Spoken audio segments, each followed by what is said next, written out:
We are now being joined by Kat Zingano. Go ahead, Nolan. Kat, congratulations on the win. Your second win in Bellator, but your first finish. Does that make it a little bit sweeter, this one? This was a very sweet win, to get a finish. I've always loved getting the finish. I've always loved that thrill of the quit, and so it was really good to get a finish. It's been a minute, so I'm really happy to have that, and I feel good. I'm happy. I did a quick scan of your record before I hopped up here, and I think it was 9 years ago was your last submission against Raquel Pennington. So all that drilling and all that practicing in the gym paying off? Yeah, absolutely. I really got into my jiu-jitsu when I felt like I was doing my best. I was hitting jiu-jitsu really hard. I was hitting traditional jiu-jitsu, traditional Muay Thai, all really hard. And I feel like I had answers and problems for everyone at that time. And so I really went back to my roots as far as this went. I went and earned my brown belt during this training camp at Atos and, hit the Muay Thai as hard as I could. Obviously putting the wrestling in there and the years of wrestling and, staying a student with everything. And I think it really just helped me with being patient in there. And I had no idea what to expect tonight. So I just got ready for everything. And you've had wins and losses over the span of your career, but now you're stringing some wins together. You got 3 out of 4. Is that what you would attribute that to, what you just talked about? Yeah, just always working to get to know myself, and put this all together, be smart about it, listen to what I need to do. I think in this sport, a lot of times, we do what's best for our coaches, or we do what's best for like this loyalty, or we do whatever. And you can have both. You can still have your loyalty be to yourself and then find the people that are the right fit for you along the road. And, we're the ones that have to walk away from every fight and every practice and ultimately the whole career liking how we did or disliking how we did based off of the decisions that we made. And, the best decision for me was to work on things individually, put them together the way that I need to, like make those agreements as I go. And I can show up with all of the stuff that I need because I'm doing what's right for me. Chris Cyborg and Leslie Smith is going to happen in a few weeks. 2 fighters you've been linked to, but you've never fought them. So do you feel like you've done enough with that performance to get the shot at the winner of that?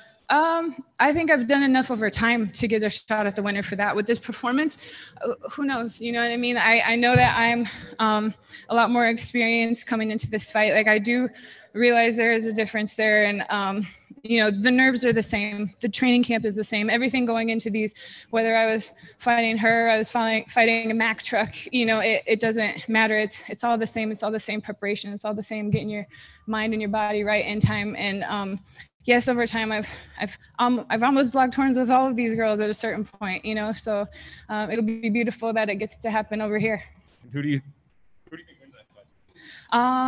I realize it's the rematch, and I really do think even though Cyborg was dominant over Leslie in their first fight, I do think there was a bit of an early stoppage for Leslie. She's they're keeping her safe, but she's gritty and she's tough, and I think they've both evolved as fighters, so it'll at least be a really interesting match. Yeah. Congratulations, Kat. Thank you. If you do get the opportunity to fight the winner of Cyborg or Smith, who do you think gives you the toughest test for your style? All of these girls are a tough test, and really the fighter I'm fighting out there is always me. It's always how I'm going to show up.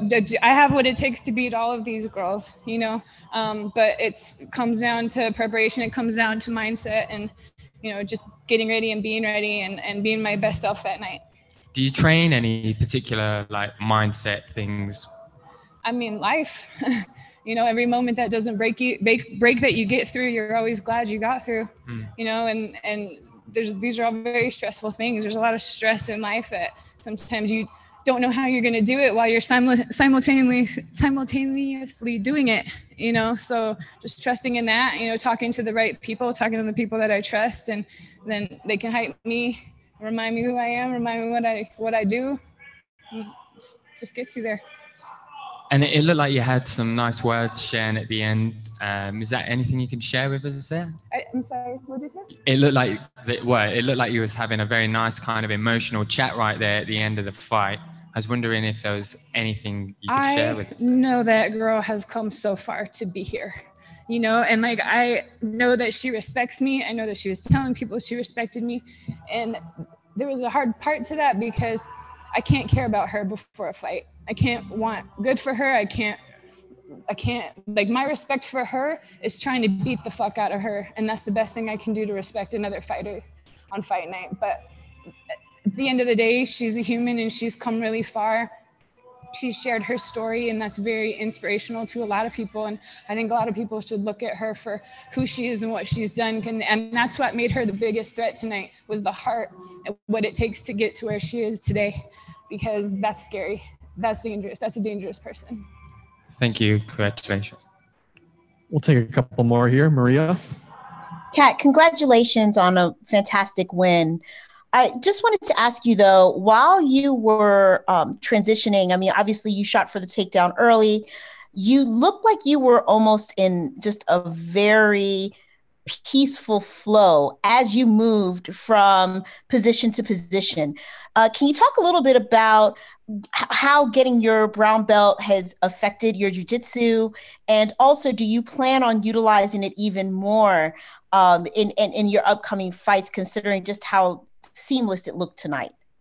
Yes, of course. I mean, there's power in moving up in belts. Anybody that's done jiu-jitsu or a belted sport will know when you get new stripes or when you get a new belt, like, there's a power that comes with it. It's like a benchmark, you know, and there's also just this thing you want to prove with it as well. Like, I earned that, that's mine. And I earned what that looks like now too. And, you know, training at Atos and being with these killers, these people that are world champions, and they're competing for something in another couple weeks or whatever, like, you really have to fight for inches every single day. And you're constantly in danger. You're either the hammer or the nail. And when you have a good day in there, you got to be so excited about it. When you have a bad day, like, at least you know your training partners are legit. And you know, I really wanted to use that tonight, and I feel like a baby in there. I feel like just starting back at being very serious in jiu-jitsu again, like, lightened me up, and I'm really excited to take that further and do more with it, because it is a root to me. It is a very big part of me and a very big part of everything you see here. So to come back to it and give it the respect and time that I want to is, you know, going to make me a monster. Keith. Hey, Kat, it's Keith Schilling from Sherdog. Congratulations on the victory. I got just two quick questions for you. My first question is, Bellator announced last week that they were making Cyborg and Leslie Smith. Are you surprised they didn't wait a week and see what happened with you first and see if maybe they want to make you instead? I mean, I think the show must go on, you know, and I know this is a very deep division of really awesome 145-pound women. I mean, everyone here is big. Everyone here has something different to offer. And I think, you know, rushing anything with all of this division is a disservice to the fans. Like, let's do it. Let's show everybody, everyone, and everything.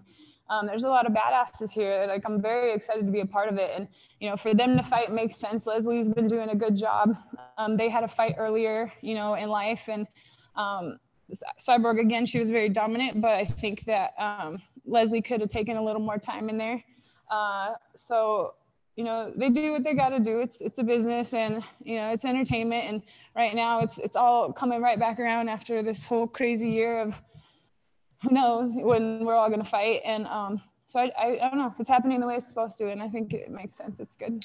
I understand. My second question to you is, you talked about that your goal is always to win the title. You came extremely close in the UFC. You're right there knocking on the door of Bellator. Tell me, what would winning a title at this point in your career just mean to you? I mean, it's huge. I've been, you know, chasing that for a very long time. And, you know, there's been a ton of roadblocks, a ton of left and right turns that I didn't expect. And I've rolled with all of them. You know, I've dealt with it. I've handled it. It's all made me tougher. It's all made me stronger. And that, you know, as crazy as that is, it, you know, it just makes me need to grind more. It makes me need to feel this out and fight this through, because I want to see what's on the other side, and I want to go chase this thing and get this thing that I've been going after for so long. Joe? Kat, congratulations. This is your first winning streak since 2014. You know, is this what you imagined when you signed with Bellator, to kind of rejuvenate your career and chase that title? No, every fight has been fight by fight, every kick by kick, moment by moment, you know, and like, I'm interested in earning my wins by the minute, you know. So this the first fight, like, I'm grateful. The second fight, I'm grateful. The third fight, I'll be grateful. I like to earn things. Everything in life is earned, and I want to earn my way up and get these title fights and get that belt. And, you know, this is what it looks like. Thanks, Kat. Shawn? Kat, congratulations on the victory. You know, talk about how well Bellator has really structured the women's featherweight division, make it a staple here that's popular. Where you see UFC, they're getting away from women's 145-pound division and, you know, letting go of some key fighters. Just how much you appreciate Bellator having a home for you. I mean, I feel like it's awesome to have a home for us bigger girls, you know, and promoting it and nurturing it is a big deal. And there's a lot of good girls here that are barely even being promoted yet. And I think that is something that should be a little bit louder.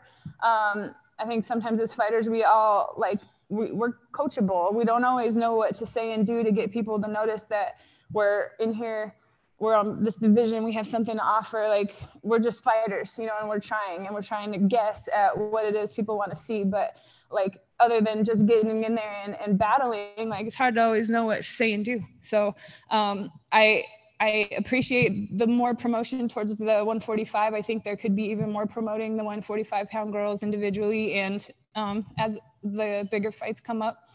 And, you know, it's a good thing. It's a good place. It's deep over here, and that's really exciting. Last one, Dylan. Hey there, Kat. I was noticing in the post-fight there, you sent love to your son, Braden, there, and he was your first match when you leveled up as a brown belt recently there. So how does this finish feel just with the backdrop of him watching this fight and all?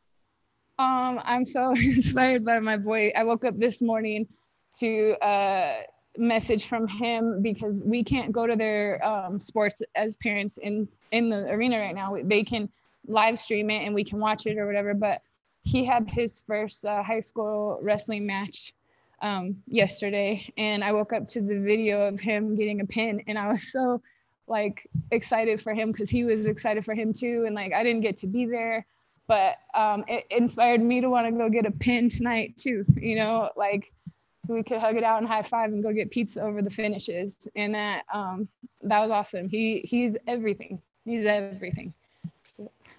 All right. Thanks, Kat.